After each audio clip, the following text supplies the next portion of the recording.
सभी बहन भाइयों को नमस्कार। मेरे बैकग्राउंड में आप देख रहे हैं महाराष्ट्र के चीफ मिनिस्टर देवेंद्र फडणवीस का शपथ ग्रहण समारोह। ये जो है इलेक्शंस जो अभी हुए, इसके कई इलेक्शंस हैं।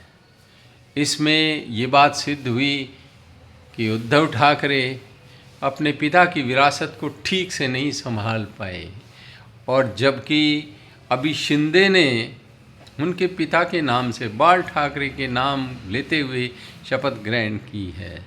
इससे सिद्ध होता है कि कहीं न कहीं योग्यता मैटर करती है और योग्यता से ही काम बनता है। फडणवीस जो आला कमान के एक वफादार सिपाही रहे, उन्होंने वैसे महाराष्ट्र के दूसरे युवा चीफ मिनिस्टर बनने का इन्हें गौरव प्राप्त है। ये जो है अब तीसरी बार शपथ ले रहे हैं मुख्यमंत्री की, और इस सारे घटनाक्रम से ये सिद्ध हुआ कि किस्सा कुर्सी का ख़त्म हुआ। रूठी रानी वापस आ गई। फेविकोल का जोड़ जो कुर्सियों के लग जाता है, जो सत्ता लोलुपता सामने आती है, आखिरकार धीरे धीरे धीरे धीरे आज उसका समाधान हुआ और 2 डिप्टी सीएम के साथ देवेंद्र फडणवीस चीफ मिनिस्टर बन पाए।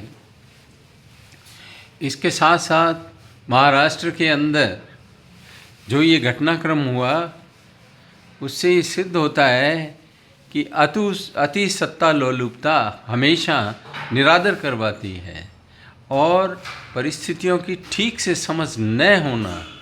जैसे सबसे बड़ी पार्टी बीजेपी रही है इन इलेक्शंस में, अब उससे छोटे वाली पार्टी ये उम्मीद करे कि भी मेरा सीएम बने, चलो बिहार में बन गए तो इसका मतलब ये थोड़ा ही है कि ये नियम बन जाए। ये बात ठीक भी नहीं लगती, ये अच्छी बात नहीं है।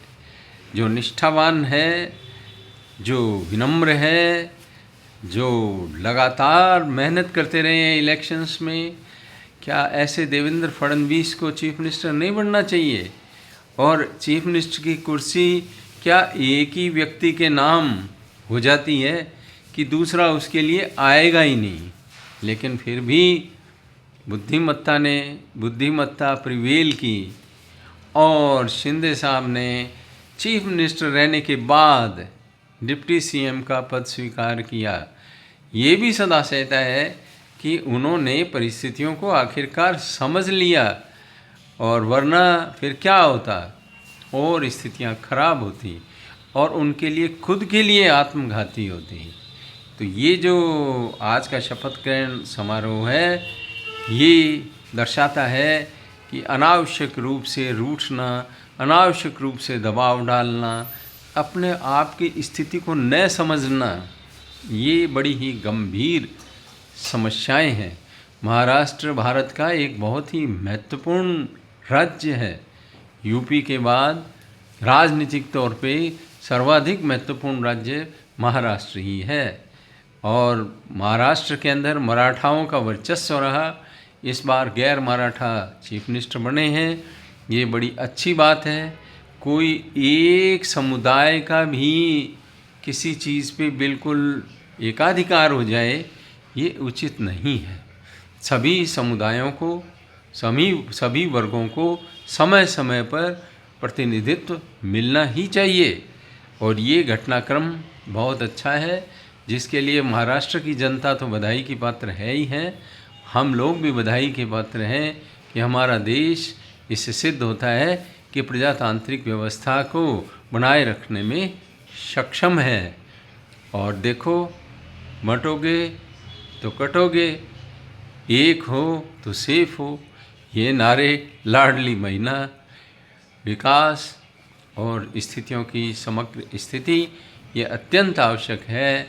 विकास के लिए, अस्तित्व के लिए भी, अस्तित्व भी ज़रूरी है। अस्तित्व है जभी तो ये सब बातें हैं, अस्तित्व ही नहीं रहेगा तो क्या रहेगा। तो बहुत बहुत धन्यवाद, आपने सुना, और आपको भी बहुत बहुत बधाई।